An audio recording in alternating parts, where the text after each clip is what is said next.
Good morning friends. तो आज हम सीखेंगे आरोग्यवर्धिनी वटी, जो कि रसशास्त्र एंड भेषज कल्पना का पार्ट है, मीन्स औषधि कल्पना 1। उसमें का जो फर्स्ट पॉइंट हमें दिया है वो है आरोग्यवर्धिनी गुटिका। तो ये जो है वो सबसे बहुत ज़्यादा इम्पॉर्टेंट गुटिका है, मीन्स सिलेबस के हिसाब से भी और प्रैक्टिकल नॉलेज के हिसाब से भी। तो चलिए हम इसे पढ़ते हैं अभी। तो सबसे पहले ये जो है, यहाँ मैंने इसका श्लोक लिखा है। इसका श्लोक बहुत बड़ा है और भी, लेकिन मैंने सिर्फ जो मेन जिसमें कंटेंट आते हैं तो वो 5 लाइन लिखी है कि रसक गंधक लोह अभ्र शुल्भ भस्म समांशकम त्रिफल द्विगुणम प्रोक्ता त्रिगुणम च शिलाजतु चतुर्गुणम परम पूरम शुद्धम चित्रमूलम च तत्सम तिक्ता सर्वसमानेय सर्वश्चूर्ण यत्नतः निम्ब वृक्ष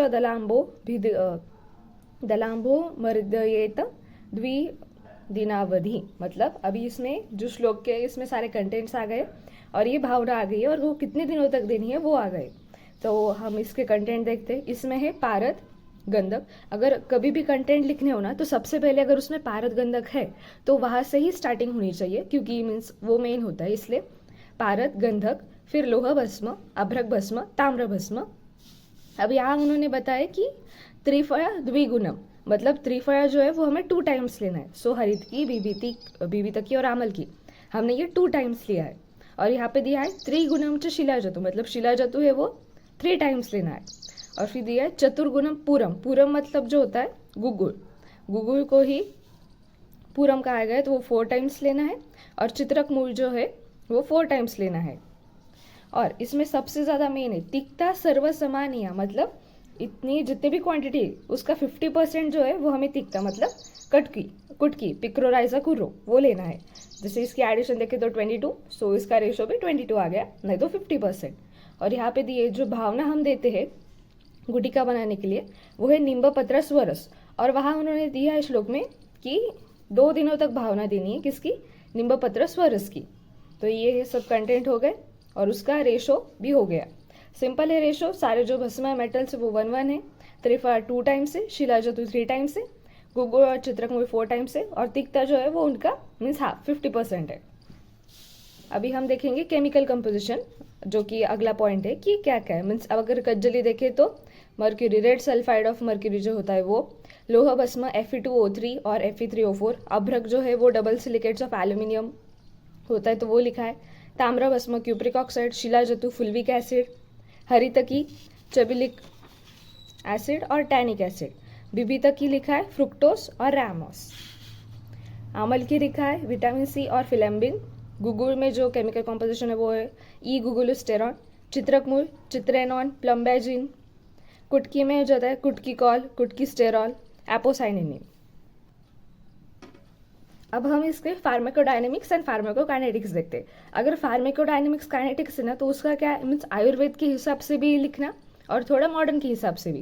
लेकिन अगर आयुर्वेद के हिसाब से लिखेंगे तो वो भी अच्छा है, और मॉडर्न से लिखेंगे वो भी अच्छा है। नहीं तो दोनों थोड़ा थोड़ा लिख दो, जितना याद है उतना लिख दो। अभी मैंने कैसे किया है, ये जितना भी कंटेंट्स है वो एक साइड पे लिखने के, रस गुण वीर्य विपाक, ये सब चार्ट्स बनाने के, मीन्स जल्दी जल्दी हो जाता है। और इसमें भी जो जितना याद रह सकता है, मीन्स इससे हमारा द्रव्य गुण 2 का जो सिलेबस है या फिर जो पढ़ाई है वो भी हो जाती है साथ साथ में। ये होने के साथ मीन्स रसवीर्य विपाक तो हो ही जाते हैं वहाँ के। तो कज्जली इसमें रसगुण वीर्य नहीं है, कुछ भी नहीं है। लोह भस्म ये तिक्त कषाय है, गुण उसके रुक्ष है, वीर्य शीत है और विपाक मधुर है। ये मैंने सब ऐसे ही लिखे, तो आप ये एक बार देख लीजिए। इसमें क्या करने का, जो जो शीत वीर्य है वो एक बार देख लेने के, जो उष्ण वीर्य वाले है वो एक बार देख लेने के, या फिर कटु कौन सा है, मधुर कौन सा है।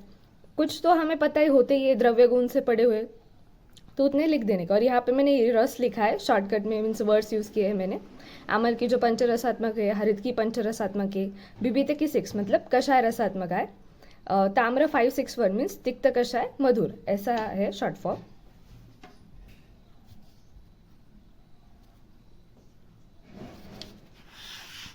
अभी अगर यहाँ से देखें मीन्स मॉडर्न से भी हम लिख सकते, it is detoxification and purification, anti inflammatory है, इम्यूनोमॉड्यूलेटरल है, हिपैटोप्रोटेक्टिव एक्शन है उसकी, एंड मेटाबॉलिक रेगुलेशन। ये तो फार्माकोडायनेमिक्स में आता है। फार्माकोकाइनेटिक्स में ये 4 पॉइंट्स आते हैं जो हमने फार्मेक में सीखे हैं कि एब्जॉर्प्शन, मेटाबॉलिज्म, डिस्ट्रीब्यूशन, एलिमिनेशन। इनका जो है ना वो बहुत कॉमन पॉइंट्स है, मीन्स अगर आप सब में यही लिख देंगे बस, वो द्रव्य का नाम चेंज करना होगा। वो मैं एक वीडियो में बता दूंगी आपको कि क्या क्या कॉमन लिखना है, वही कॉमन सब में आप लिख सकते हैं, एब्जॉर्प्शन, मेटाबॉलिज्म, डिस्ट्रीब्यूशन, एलिमिनेशन।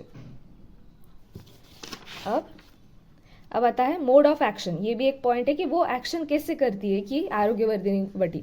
अभी तिक्ता मतलब कुटकी, तो वो क्या करती है, पित्त विरेचक का काम करती है और कफ पित्त को कम करती है। मीन्स हमें मोड ऑफ एक्शन में यही बताना है कि वो काम कैसे करती है। तो जो उसमें कंटेंट है उसके अगर हमने कर्म बता दिए तो वो मोड ऑफ एक्शन भी हो जाएगा। जैसे तिक्ता और निम्ब, ये क्या है, ज्वर हो रहा है, ज्वर है। ताम्र जो है वो लेखन का काम करता है, इसलिए मेदो रोग में हम यूज कर सकते हैं आरोग्यवर्धिनी वटी को। त्रिफल और शिलाजतु ये तो रसायन का कार्य करते हैं। तो बस मैंने इसे शॉर्टकट लिखा है, आप इसे पूरा सेंटेंस में लिख सकते हैं। अब थेरापेटिक प्रॉपर्टीज देखेंगे। इसका है जीर्ण ज्वर, मेद दोष, कुष्ठ अभी बताया क्योंकि निम्बा है उसमें, और मेद दोष मतलब ताम्र है इसलिए। यकृत विकार में भी काम करता है, हिपेटोप्रोटेक्टिव एक्शन है। रक्तवर्धक एंड प्रमेह, इन सब में हम आरोग्यवर्धिनी वटी यूज कर सकते हैं। इसकी मात्रा है 250 to 500 मिलीग्राम। अनुपान है अदरक, स्वरस, मध, जल एंड दूध। मोस्ट ऑफ द कॉमन, मध तो कॉमन ही होता है, बस जो अगर किसी में स्पेसिफिक दिए तो वो याद रखने की ज़रूरत है। जैसे कि अदरक, स्वरस है यहाँ पे, मध और जल, दूध वो तो कॉमन होते हैं सब में। पथ्य अपथ्य मीन्स उसमें जब हम ये मेडिसिन ले रहे तो क्या खाना चाहिए और क्या नहीं खाना चाहिए, तो वो होता है पथ्य और अपथ्य। जैसे ककराष्टक वर्ग जो होता है वो हमें नहीं खाना चाहिए, अवॉइड करना चाहिए। ककराष्टक वर्ग में क्या आता है, जैसे कि कलिंगड, कारले, बिटरगॉडल, काकड़ी, cucumber, Kele that is banana, काकमाची, कुसुम, करकोटी, कुष्मांडी, ये जो है वो ककराष्टक वर्ग है, तो ये हमें सेवन नहीं करना चाहिए। सेवन काल है प्रातः एवं सायंकाल, means morning and evening, 2 time लेना चाहिए। काल मर्यादा, इसकी भी मतलब एक लिमिटेशन होती है कि मेडिसिन हमें कब तक कंज्यूम करनी चाहिए। ऐसा नहीं कि दिए तो जब तक डिसीज होता है तब तक करनी चाहिए, या फिर बस 1 वीक की और ख़त्म कर दी, तो ऐसा नहीं। अगर कुष्ठ रोगी है, स्किन डिसीज वाला, तो उसे 1 मंडल तक ही, मीन्स 48 डेज तक ही वो पीरियड होता है कि उतने तक ही उसे सेवन करनी चाहिए, उससे ज़्यादा नहीं, उसे काल मर्यादा है।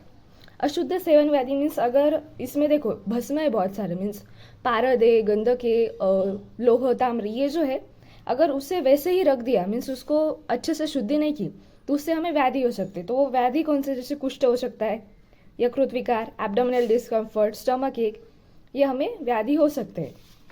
अब हम देखेंगे ट्रिक टू लर्न। बहुत ही ईजी ट्रिक है। अभी एक सीन देखिए, ये एक टीचर है और ये एक स्कूल है। तो स्कूल में 2 बच्चे होते हैं, पारद एंड गंधक, और ये टीचर है। तो ये बच्चे बहुत नॉटी होते हैं। तो क्या होता है कि टीचर जो है वो बोलती है कि पारद और गंधक बहुत लटखोर हो गए हैं, त्रिशाल से गेट आउट। त्रिशाल मीन्स शाया जो होती है, सो से बाहर चले जाओ। तो ट्रिक भी वैसी बनेगी, पारद और गंधक लटखोर है, त्रिशाल से गेट आउट। बस आपको गेट आउट ई जो होता है वहाँ पे सी कर देना है, मतलब चित्रक मूल हो जाता है। जैसे पारद, गंधक, लट दैट इज लोह, अभ्रक, ताम्रक। खोर है मीन्स लटखोर है ना, बहुत नॉटी। त्रिशाल से गेट आउट, त्रि मतलब त्रिफला, शाल मतलब शिलाजतु, get out that is G for guggul, C for चित्रक मूल एंड टी फॉर तिक्ता। सो ये जो हमारी ट्रिक हो गई है। अगर आपने ये सीन याद रख लिया तो आपको ये भी याद हो जाएगा। And thank you for watching this.